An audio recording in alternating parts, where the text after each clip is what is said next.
So looking at the ROG Ally, now the one thing you notice is the more plasticky feel compared to its other main rivals in this space. You've got the front facing speakers, which are nice. The well laid out buttons, they're more spacious than the Legion Go, for example. And at the rear, the two buttons back here are the M1 and M2 are a lot easier to get to. 3.5mm jack on top, the SD card, which is always a risk, the AGPU or external GPU and USB, the volume up and down, and the power button, which also doubles up as a fingerprint reader, which is quite amazing, to be honest. Really nice to see that. Now, the one thing you do note with this device is the nice layout and the 120Hz screen. Now, don't be alarmed by the fact I've got a cover on it, because to be honest, I'm using a matte protector to kind of keep away some of those. Now, inside is the Z1 Extreme processor, which is no different to that of the Legion Go. However, the only slight difference here is that the memory isn't as fast. It's a 7-inch screen, like I mentioned, with the IPS display, running at 120Hz with VAR support, which is different to the others. Inside, you generally get a 512 gigabit NVMe, which can be upgraded. And the great thing is these front-facing speakers set this apart from the rest. Now, it does come with a 40 watt-hour battery, which is no different to the Steam Deck and slightly less than the Legion Go. And we'll get on to the reasons why that's important in a moment. So let's look at the Armory Crate functionality, which is again another nice addition in here. Now, this is, I suppose, a bit like the Steam OS and a little bit like the Legion Go or Legion Space. However, this is a little bit more refined than the Legions, where you can have all your games at the very front, and in this menu here you can go in and configure various options. So one of the big options here is around the TDP settings. As you can see, we've got some predefined. I've made one here for 25 TDP. But basically, you can go and have a look at your turbo, performance and silent modes to see how they impact the performance of the device.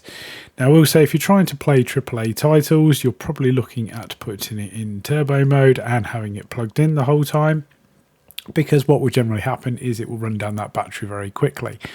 However, you can look at the specs in here to see what's happening. You've got some additional settings around eco performance mode. There is battery savers somewhere else as well. And then very finally, you've got the option to set the amount of memory distributed to the APU. Now, if I set it to auto, it's going to want to restart. So I'm certainly not going to do that at this particular stage, because that's not something I want to do. But at least you can see all those settings are there. Now, when it comes to other elements, you can go in and change games visuals, which I think just gives different type of effect to the display. You've got the lighting, which impacts the lighting around the controller. So the joysticks, as you can see, change. There is an option for Asus Sync, which I believe if you've got the external GPU, you can sync that color coding to that or other Asus devices if you own them. We won't be doing that now. And when it comes to the audio, you can set settings on the microphone array and the speaker setups and use some of the AI assistants to help. You can bind some additional keyboard shortcuts. And then if you're going to look at binding, you can have gamepad mode and desktop mode, which you can configure individually. So this is where you can map your buttons. If we go down at the bottom here, you can see it's now got gyro support. So I think this is a new function recently for the ROG Ally. And we can look at the command center. The command center is a very quick pop-up, which you'll see a little bit later, and you can configure there. Now, when it comes to collaboration or calibration, you can recalibrate your joysticks if you've got any dead zones or dead spots, and you can kind of see the gyro works here, and you can recalibrate that as well. I've seen some really clever stuff done with this with some ROG Ally users where they're using it in different ways. Similar with the trigger buttons as well, you can configure these to your kind of customized level. So if you don't want to push all the way down, you can configure that differently. So that fundamentally is that setting. You do have some system information in here, which tell you a little bit about the device. The amount of storage is in there, you will see I've got my 2 terabyte running in there now. and a little bit about the system as well. So it gives you a bit of a view where we currently are, some help centers, etc. we're not going to use, and the update center, which is definitely worth visiting on a regular basis. It does prompt you, but yeah, just check it out on a regular basis. So if we just load into, let's say, for example, Halo Infinite, you can see that we can run Xbox cloud games or Xbox games streamed, or actually just run this way as well. So that's one of the great functions with these Windows-based PCs, that they can connect into everything whenever they need to. Now, if we drop into Spiderman, for example, just to give you a bit of a view, we'll drop it into performance mode. So this should be running, I believe, at 15 TDP. It may ramp, or I may ramp it up at the moment. But what I'm going to do is just put this on so you can see the overlay, so you can get a bit of an idea. Now, I haven't refined the settings on here at the moment. It's currently running with medium settings with some FSR 2.1, I believe. It is upscaled as well slightly, but I've not tinkered around with the settings. You will find a lot with portable gaming, you do have to do a fair bit of tinkering to get the best performance. There's plenty of guides online on where and how to best perform that. But you can see the difference it will make if I suddenly up the ante. You will see those frames per second jump up. Now, you don't generally notice it in this game, to be totally honest. It plays quite smooth anyway. The experience here was very, very similar to that of the Legion Go, albeit the actual colours just seem to pop more for me. You know, there's a lot of people that will say about how good this actual screen is, and yeah, that certainly comes across. So if we have a look at Horizon Zero Dawn, this is another one I like to always use when I'm benchmarking and doing some tests, because although it's kind of classed as a AAA title, it's a little bit older now. That being said, it's usually a good standpoint to kind of get some metrics on. Now, this is actually performing pretty well, to be honest. Now, I'm just going to turn this up so you can actually hear the difference in the sound.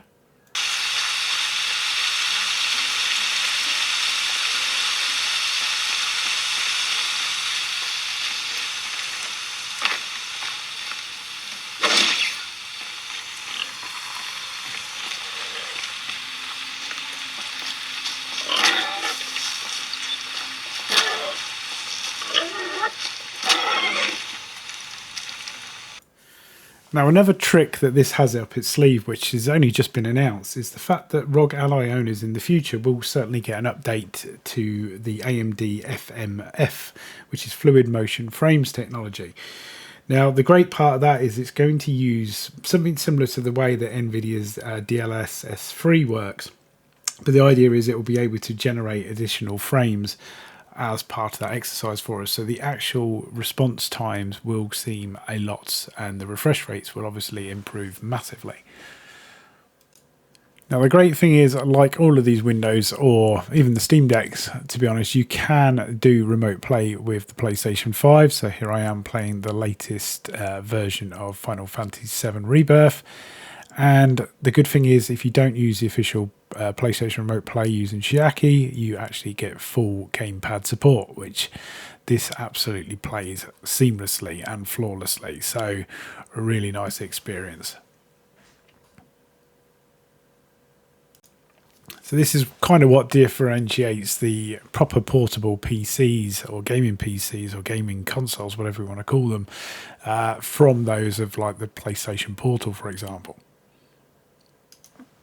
So there is one way to make this console even better. Sorry, I shouldn't call it console. Portable gaming device. Is to get one of these Skull & Co.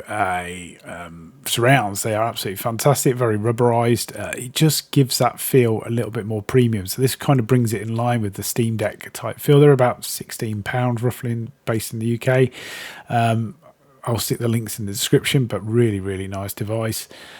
Works seamlessly, fits nicely and snug, and yeah, the ROG Ally is pretty much a fantastic device. So I know what you're thinking. I've owned them all, right? So which one of these handhelds is the best? Now, that's an interesting question, and I honestly can't give you an answer on that. There's parts of every single one of these portable handheld devices that I've owned that I've absolutely loved. The Steam Deck, just for the the fact of the whole SteamOS approach. The annoyance with that is obviously some reliance of you can't run the security protected games, which is just unfortunately part of a development area, which they're trying to prevent anti-cheats, which I fully get. But that was really nice, and the actual layout and the original design was fantastic. Again, that got a lot of hate early on. The ROG Ally then come out, and the reality with the ROG Ally is it got a lot of heat, pardon the pun, around the micro SD card, which again, it was a design flaw. They've addressed it from what I understand. My model shouldn't have that. I think there's new variants out there, whether it's an 8 and a 9, that certainly shouldn't have the same challenge. I'll see what happens with this and kind of report back. But the ROG Ally in itself, is the development cycle of the software has probably been second to none. They've been up there with the likes of Steam and Valve, with basically plugging in that area of actually constant updates and improvements, etc., adding gyro support, basically building out that Armory Crate weekly, if not monthly. The drivers have been kept freshly up to date.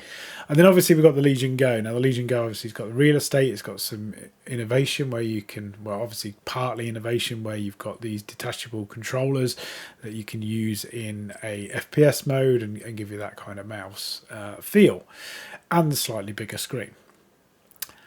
However, I am drawn to this. Now, the reason I'm drawn to this is because of the simplicity of it.